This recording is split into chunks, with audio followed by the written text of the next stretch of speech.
All right, so welcome. I'm here with Dr. Lisa Rayburn, and so glad you're here. I'm just going to go through your amazing bio here first. Dr. Lisa Rayburn is a theologian, attorney, and leadership educator. She leads individuals and groups through change. As an attorney and business executive, she was trained to think strategically. Her life has also been largely dedicated to helping people spiritually. She has a bachelor's degree in poli-sci from University of California, Irvine, a law degree from Southwestern University, and a doctor of ministry from Claremont School of Theology.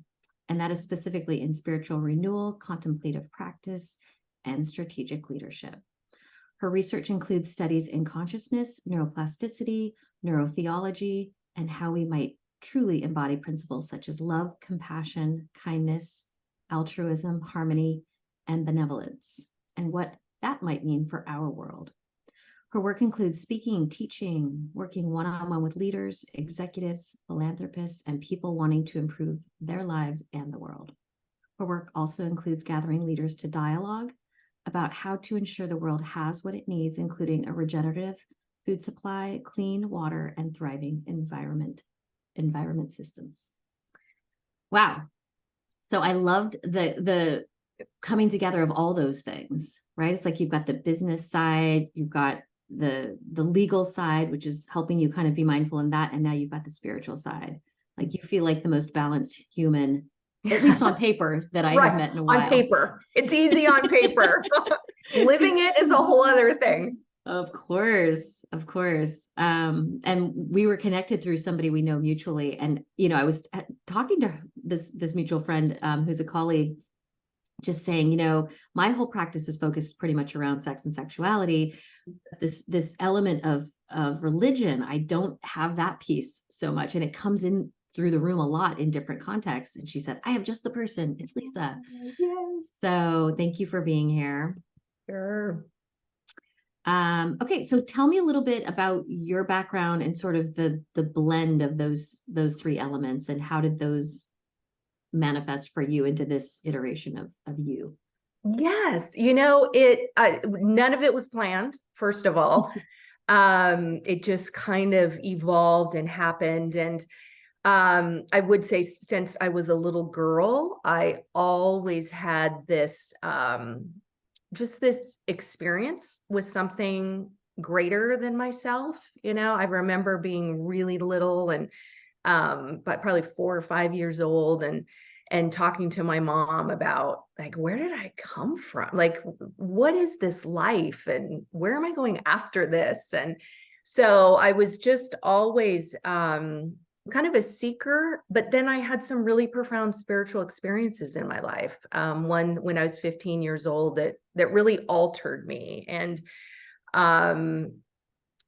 then as a result of having something so profound happen, I couldn't fit in anywhere in our world. I was raised Catholic, but then I go to the Presbyterian church, and I wanted to be a minister.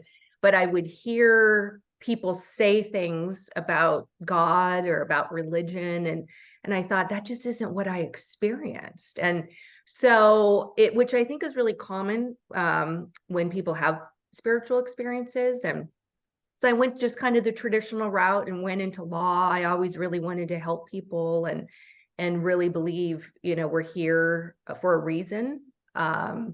So then ultimately I did go on to seminary and get my doctorate. And so primarily what I do is help people expand their own spiritual or religious beliefs, and then also truly live that out in the world. And so not only, our relationship this way with something higher, but who are we truly? Who are we to each other? And then specifically in leadership, people that, political leaders, executives, all of us, really, a mom in a family has a leadership role. And so how do we tend to our own stuff? That's what my doctorate is in. How do we? Well, I would say, I think our political leaders definitely need a bit more of a moral compass. Exactly. Which is kind of shocking where we are in 2023. Yes. I'm always shocked by that this is the world we're in. And so I kind of, I really understand why people pull away from God. And this is really one of the topics that cause people to do that.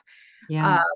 But I also see when we lack faith or don't have God, we can really go into chaos in our world. So it's very complex. Religion is complex, sex is complex, our world is complex. So I'm certainly, not one to simplify things, but certainly the thought and the discussion about these things are very important. So that's what I do. I've devoted my life to that. Right. So in your bio, we talked about the neuroplasticity and neurotheology, and those are kind of words that people are like, wait, what? And how does this relate to this topic? So explain how consciousness, neuroplasticity are related to neurotheology, and also how those might intersect with like sex and religion specifically. Yes. So the amazing thing is really the miracle of the human body, like the miracle of who we are, how we're made, how our bodies work, how our minds work, what we're capable of.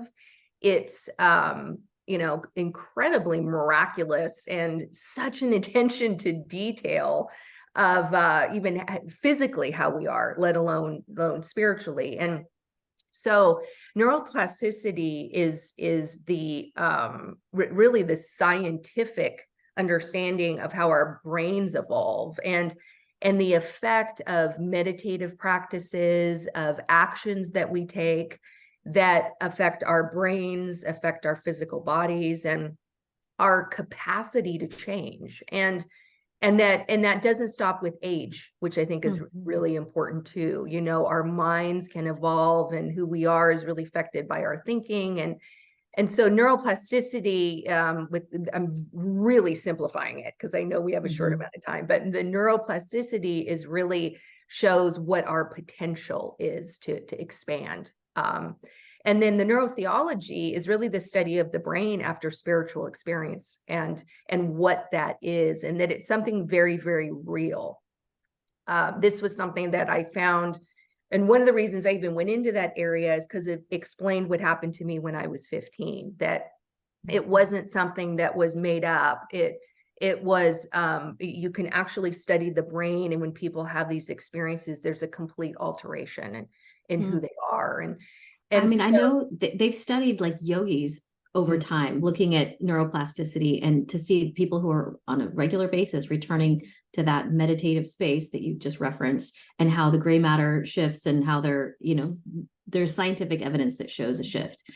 And I would think prayer and meditation can kind of be in that same channel, perhaps. Absolutely. And then on that consciousness level, in 2011, I spent time in India at an ashram, and at that ashram, scientists had gone there for months and studied these yogis. And in one of the yogis in particular, he could go into higher states of consciousness, and the doctors were studying this. And they would say, come back and speak a certain language. So he'd go up into consciousness and come down and speak that language.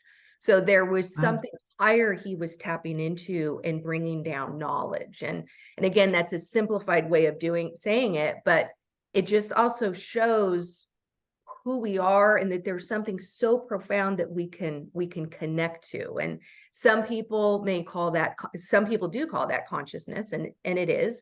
And that there's also this consciousness with God, with benevolence, we can really tap into these higher states and come back with knowledge and with changed states of being.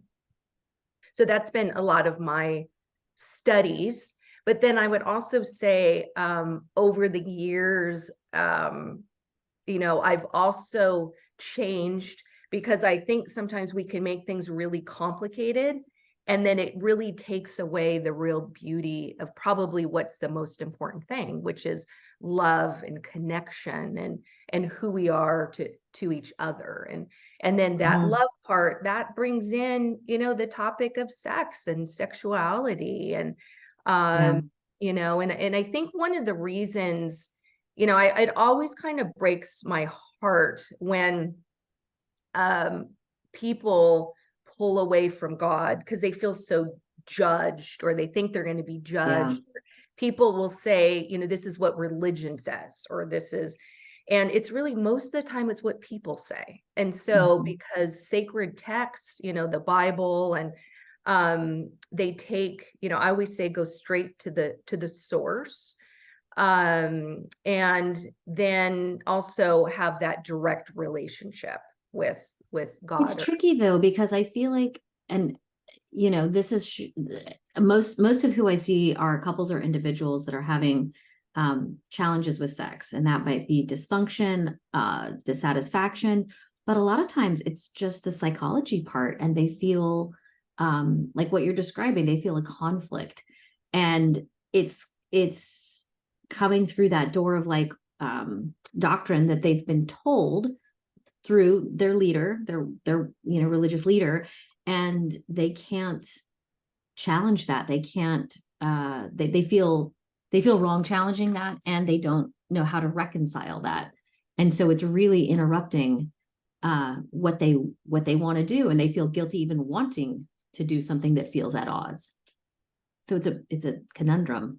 No, it really is. And because it's, in fact, even this topic brings together, both topics individually, there would be hundreds of thousands of opinions just on religion, what it is, and, and on sex. And what is so often just kind of set aside in all this is that we're made to be sexual beings. We're made that way. It's who we are. And I don't think anything, in my opinion, nothing happens by mistake. And that also, I've read most of the spiritual texts of most of the religions, not all of them. There's so many, but I would say in all religions, sex is very important. I think that's why it's also talked about, and it's very important for in our relationships. It's important. And then also within, sometimes when we're doing things that can be harmful to other people, that's why it's, it's in there. But the problem is people then equate sex with shame. They're ashamed, or they think there's something wrong, or that they're not supposed to be sexual beings, and we are. And unless people have taken vows to be celibate or a monastic, or it's a natural impulse that we have and should be explored. So, and just also to frame this out kind of in your location within the thoughts, like you had mentioned, having some upbringing that was Catholic, and then, attending other faiths. Your perspective is your personal, but then also you've, as a scholar, read, many others. So you're looking at this with a wider view. Yes, exactly. And one of the reasons I even expanded that view is because I really wanted to see what religious texts were saying, because so often I hear things that, the Bible says this, or the Quran says this, or, a certain Hindu teaching says, and then I read it and it's like, well, that's not really what it's saying.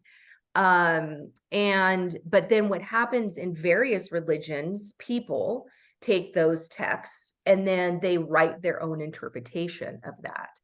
And so, but to your point about people's struggles with their sexuality, I think it's something that could and should be healed from, because that and then in many religions, sex is celebrated.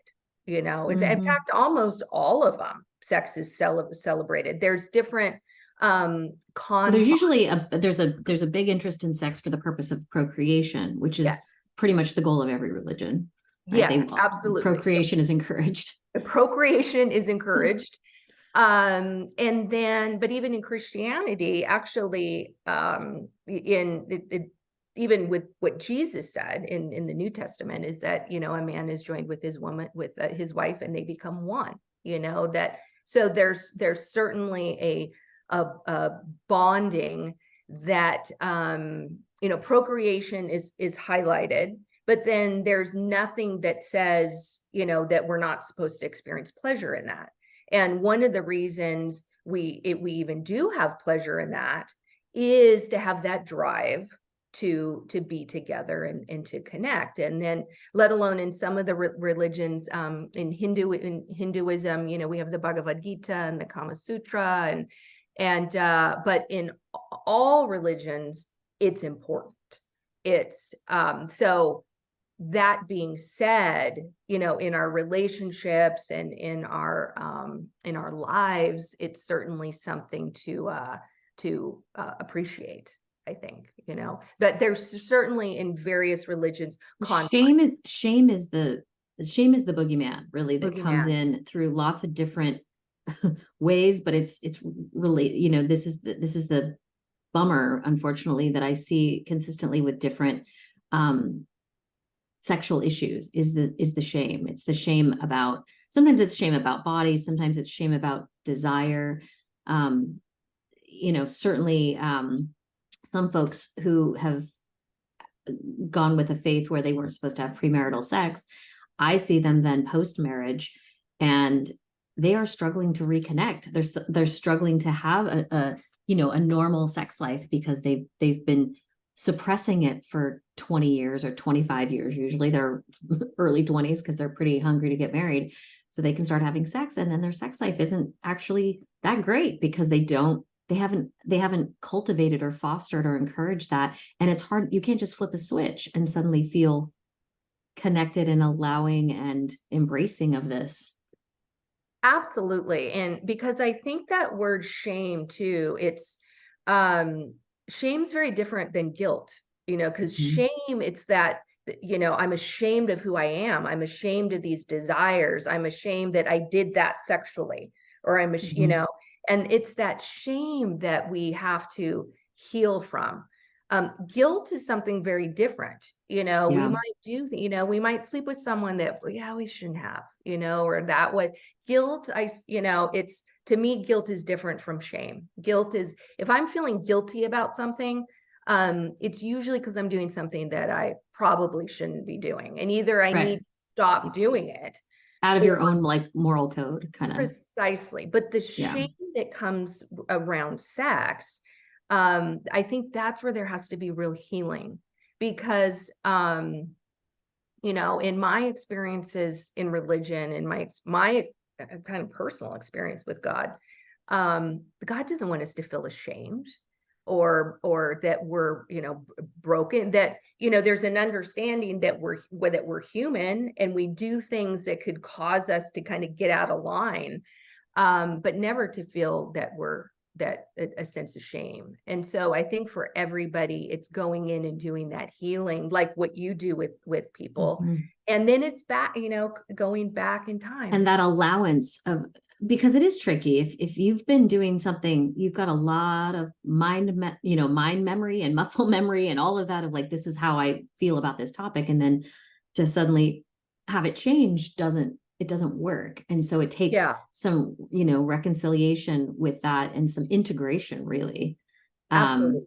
Yeah. And then I would say too, that at least in the Christian tradition, and again, I'm just going to kind of simplify this. I know the most about the Christian tradition, a bit about other religions, but in the Christian tradition, you know, and just straight kind of coming from, you know, from the Bible, that, you know, people put such a high degree of what they would call sin on sexual things, you know, as if it's a worse sin than other things. But in the Christian tradition, there's only one unforgivable sin, and that's a blasphemy against the Holy Spirit. And in Catholicism, there's certain levels of sin. But I would also say if someone is doing something, sexually, or they feel bad about it, or they, there's judgment is a sin.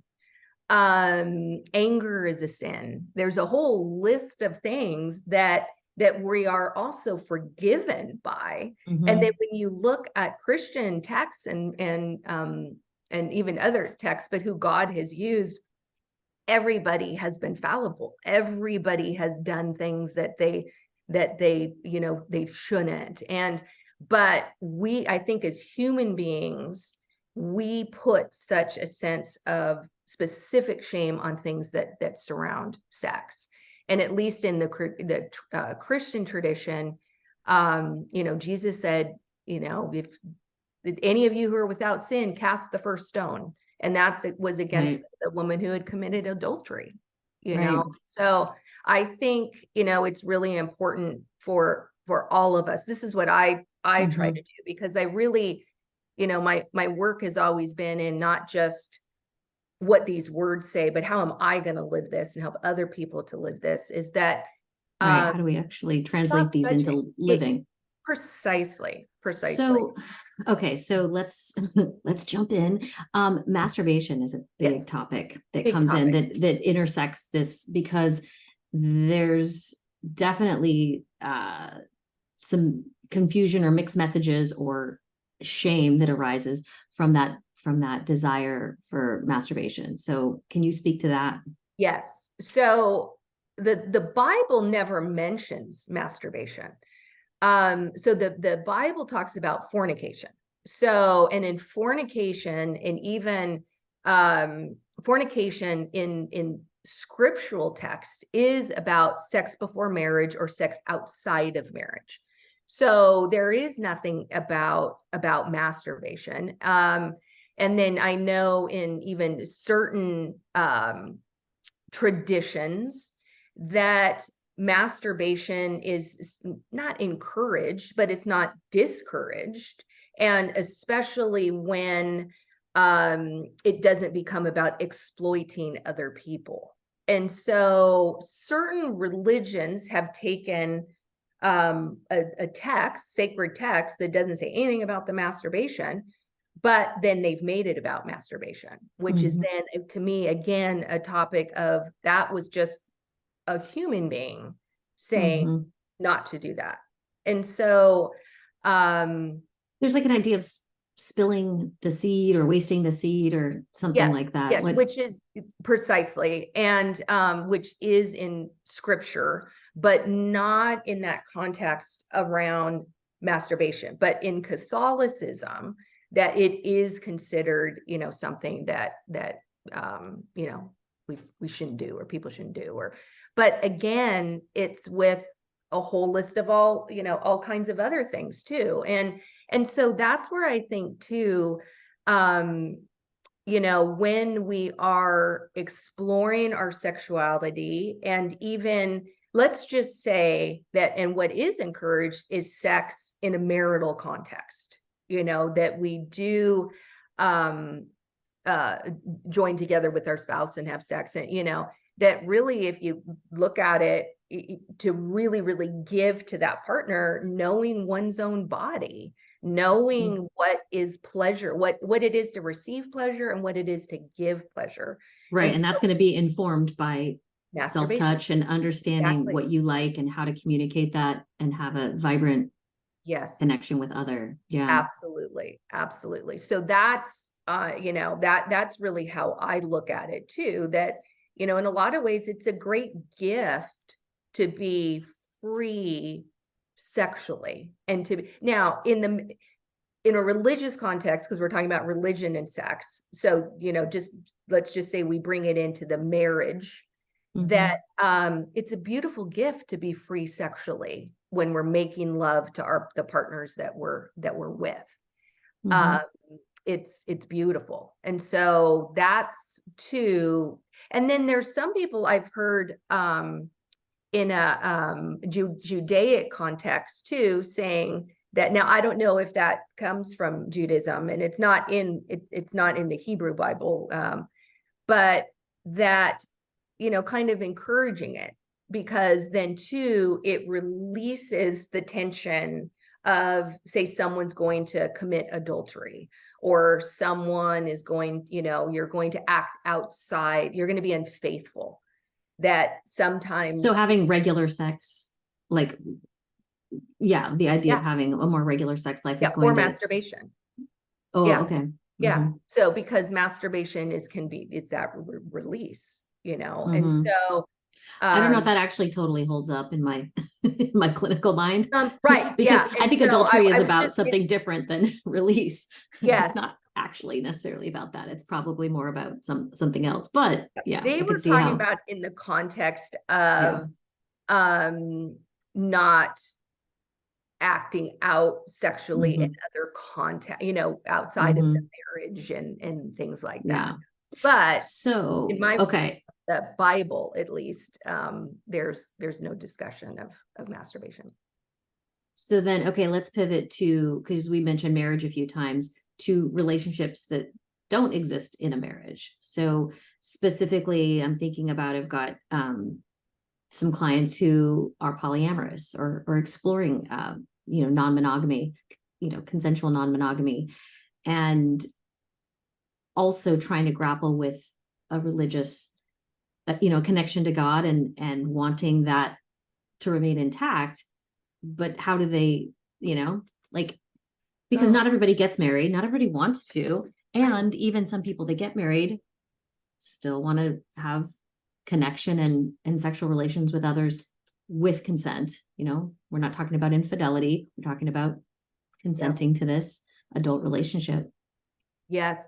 Oh, that is just such a complicated, big topic. And I would say it's topics like that one. It's also why I'm not a minister in a church, because which I went to school to be. My doctorate's in ministry, so I could be a minister of a church.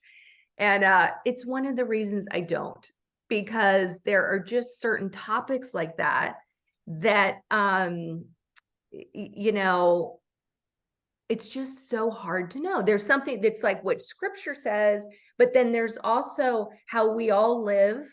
And so, and maybe it's a cop out, I don't know, but I always just come back to, because I have beautiful, loving, myself and friends and people I adore and that aren't married and are in the beautiful relationships and are beautiful people and religious people. So it's tough. It's tough to know because it's what to say about that. Yeah. And I know that for some of these folks, turning to their minister is sort of their first line. And then it becomes like, basically, can I have permission to do this? Or, it's a quagmire of like, how prepared is that person to unpack this complicated topic with them? And can they reconcile sort of, Yeah. And so I would say, and I've even done this personally to a certain degree, because I listen to a lot of religious leaders and ministers. And so there's a lot of things I haven't believed, haven't understood. And then I'll hear a different perspective on the topic and I'll go, wow, I can understand why people would say that, or that even scripture says that, or a religious text says that. Now, I might not necessarily live that. But I can understand why they're coming from that perspective.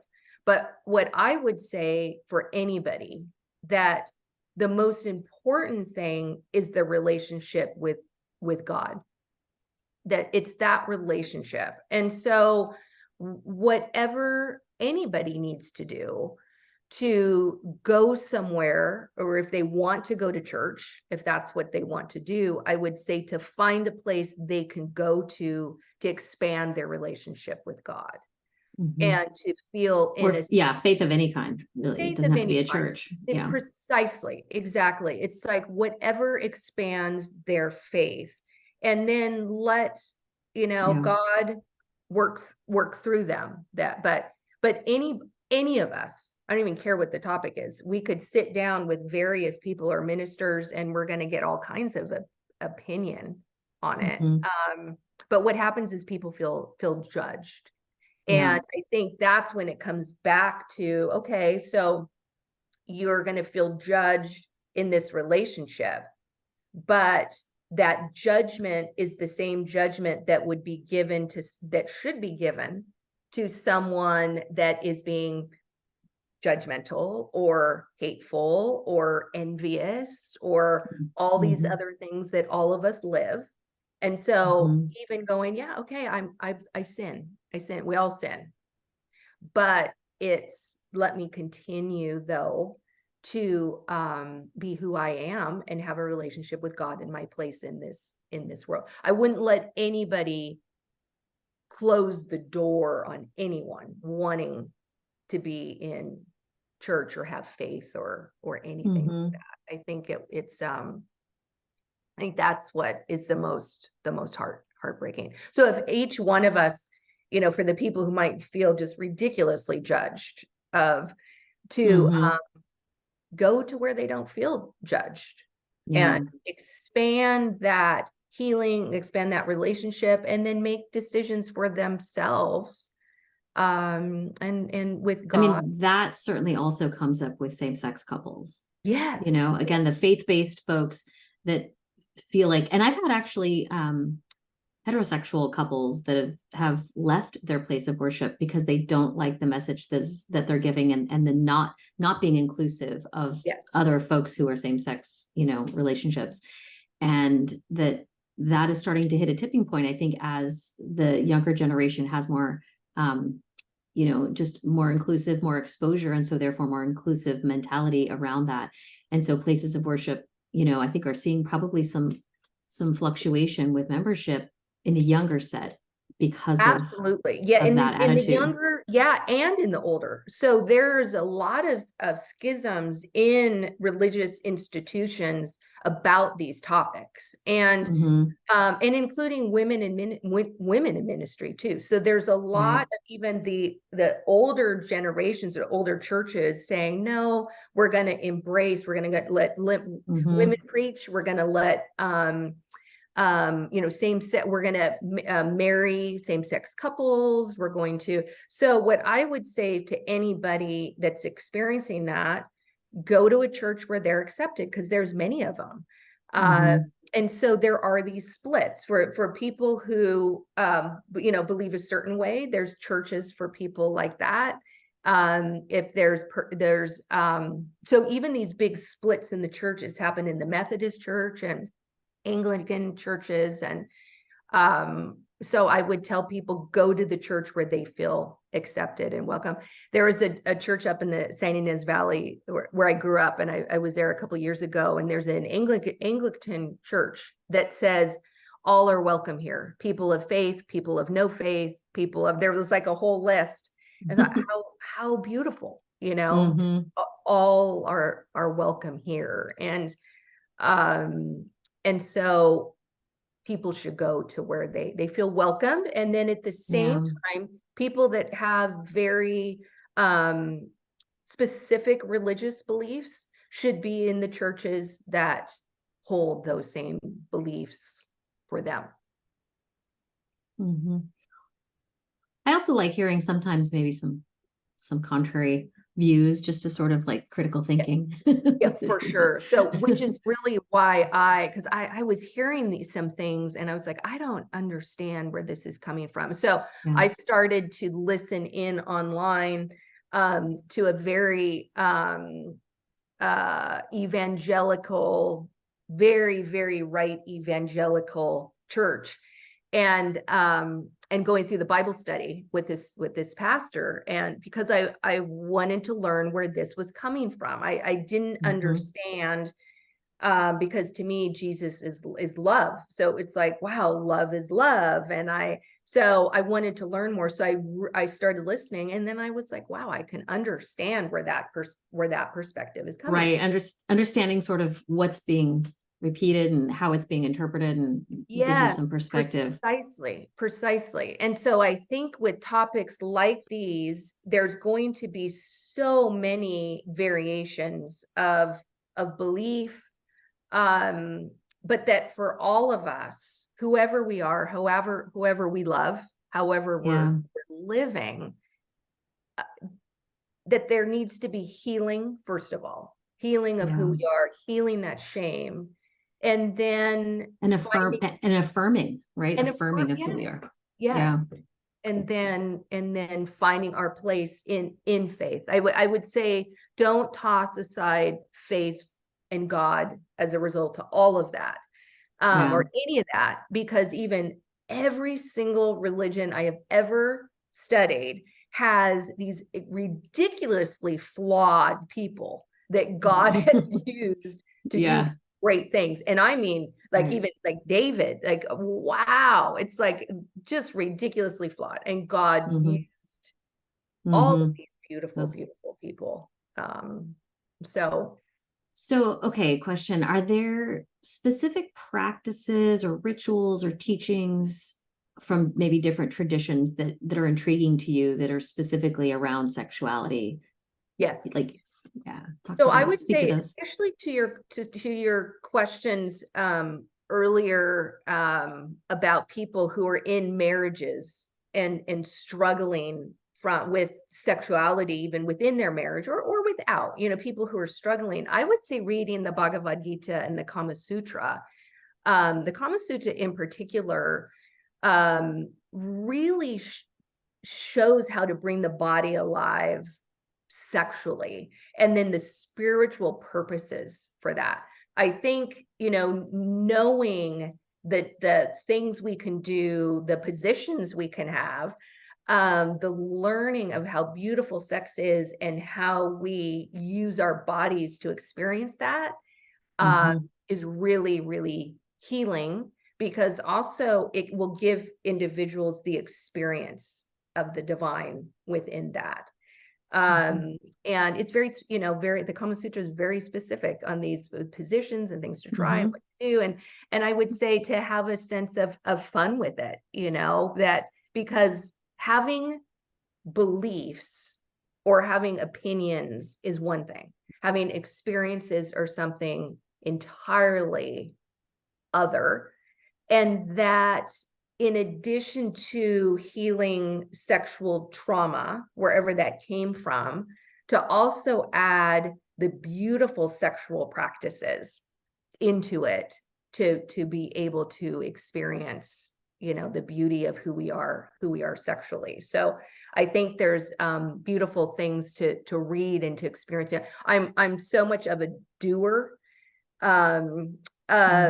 not just studying, but do, and so there's theory and then there's practice, and like putting it into practice and feeling the benefits of it. Exactly. And so why not have fun with it? Read, and it's not even just having fun. I mean, it's the Kama Sutra is a sacred, they're sacred practices and texts, and then regardless of what anybody's religion or faith or trauma or wherever that is, when we can have that healing and that experience of that connection, because when you think about it, especially, when you have two people together, say two people together that orgasm together, that's creation. That's, whoa, it's like we actually physically feel in our bodies this creative energy that's really, really powerful and liberating, that all people should feel, unless they're a monastic, or a priest, or that, those of us that aren't should feel that in our lifetime, to know what our body is capable of, and to experience that in our relationships. I love that. Well, thank you. And then just sort of winding it down, what do you have coming up? Any future projects that you want to talk about, or anything else? Gosh, so I'm preparing some educational texts right now to do a teaching series on spirituality and leadership. And so it's a teaching for people who are in a leadership context And so within that teaching series is going to be coming out. And part of what I talk about in there too is, as leaders, who are we spiritually within our own morality? You know, because especially when it comes to leadership, we see, and this is how it can be broken. We can break each other's hearts. You have someone that we really respect and you look up to, and then they do something that's just heartbreaking to people, you know. So in this educational text, it's also helping leaders to tend to their own stuff, so they're not acting out in these other contexts, to truly be the leaders that the world needs them to be. So right now I'm finishing up an educational teaching on that, on spirituality and leadership. Great. That'll be done. Okay. And then as far as people wanting to find you, I've got your LinkedIn as Dr. Lisa Rayburn Esquire. So ESQ. Yes. Dr. Lisa Rayburn ESQ. Yes. And then Instagram is Lisa Rayburn. Yes. Exactly. That sound right? Yep, exactly. And okay, Facebook, great. And we'll mainly on Instagram. Okay, we'll put those both in the text as well. But thank you so much. Really enjoyed this. Such a pleasure, and big topics for a short amount of time. So yes, I know there's a lot to cover, and these things are complex. So I appreciate the fluidity with your navigation. Yeah.